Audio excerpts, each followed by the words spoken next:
بسم اللہ والحمدللہ والصلاۃ والسلام علی رسول اللہ۔ کیسے ہیں آپ لوگ؟ امید ہے خیریت سے ہوں گے۔ آج ایک اہم مدعے کی طرف آپ کا دھیان مبذول کرانا چاہتا ہوں، وہ یہ کہ ووٹ ایک امانت ہے جو ہر صورت میں اس کے امین تک پہنچنا چاہیے، اور آپ اس بات کو بھی جانتے ہیں کہ کبھی بھی جھوٹے وعدوں پر ووٹ نہیں دینا چاہیے۔ اب تک پاکستان میں جتنی مرتبہ بھی اقتدار سنبھالا گیا ہے، اتنی مرتبہ ہی پاکستان کے حالات بد سے بدتر اور بدتر سے بدترین ہوئے ہیں، اور ہماری قوم کا یہ حال ہے کہ جس بندے نے ہمیں سال ہر سال چونا لگایا ہو، اسی بندے کو ہماری ہوشیار قوم ایک بریانی کی پلیٹ کے عوض، ایک قیمے والے نان کے عوض، گٹر کے ڈھکن، نالی اور کھمبوں کے عوض، اور رشتہ داری کے عوض، سعادت مندی اور عقیدت کے عوض نااہل لوگوں کو ووٹ دے کر ایوان اقتدار تک پہنچا دیتے ہیں، اور اس کے بعد نتیجہ آپ کے سامنے ہے۔ جو پارٹیز لائم لائٹ میں اکثریت موجود رہتی ہیں، ویسے تو ان کے بہت سارے خرافاتی منشور ہیں، مگر ان میں ایک سب سے خطرناک منشور وہ LGBTQ ہے۔ آپ کو آسان الفاظ میں بتائیں تو اسے ہم جنس پرستی کہتے ہیں، اور اس LGBTQ کا جو یہ ٹی ہے، یہ ٹرانسجنڈرازم کو پریزنٹ کرتا ہے، جو اس پوری آئیڈیالوجی کی امبریلا ٹرم ہے۔ کہ آپ کو معلوم ہے کہ مخالف قوتوں کی یہ گھنونی سازش ہے کہ پاکستان میں ہم جنس پرستی کو عام کیا جائے،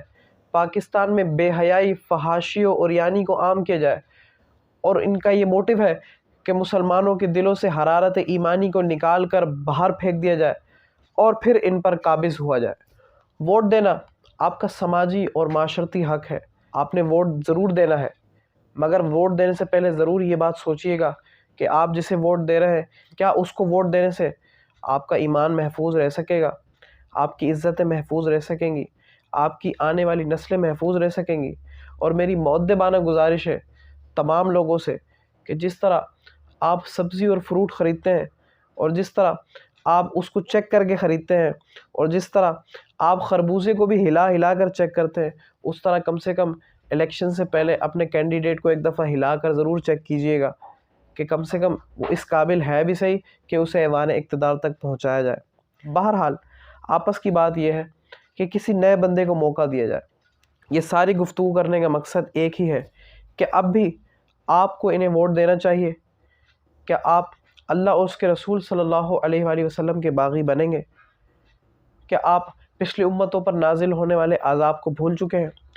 کیا آپ حضرت لوط علیہ نبینا علیہ الصلوۃ والسلام کی ہم جنس پرست قوم پر نازل ہونے والے عذاب کو بھول چکے ہیں؟ اور کیا آپ اس بات کو جانتے ہیں کہ کل قیامت کے روز اللہ اور اس کے رسول صلی اللہ علیہ وآلہ وسلم کے سامنے جس طرح آپ نے باقی اعمال کا حساب دینا ہے، اسی طرح اپنے ووٹ کا بھی حساب دینا ہے؟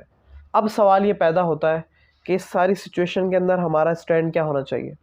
ہمارا سٹینڈ بالکل ایک دم کلیئر ہونا چاہیے کہ ہمارا نوٹ، ہمارا ووٹ اور ہماری سپورٹ ہرگز اس بندے کے ساتھ نہیں ہونی چاہیے جو اللہ اور اس کے رسول صلی اللہ علیہ وآلہ وسلم سے بغاوت کرنے والا ہو، بلکہ ہمارا ووٹ، ہمارا نوٹ اور ہماری سپورٹ اس بندے کے ساتھ ہونی چاہیے جو اللہ اور اس کے رسول صلی اللہ علیہ وآلہ وسلم کی شریعت پر باقاعدگی سے عمل کرنے والا ہو، تاکہ ہمارا ملک جنت کا ٹکڑا اور امن کا گہوارہ بن سکے۔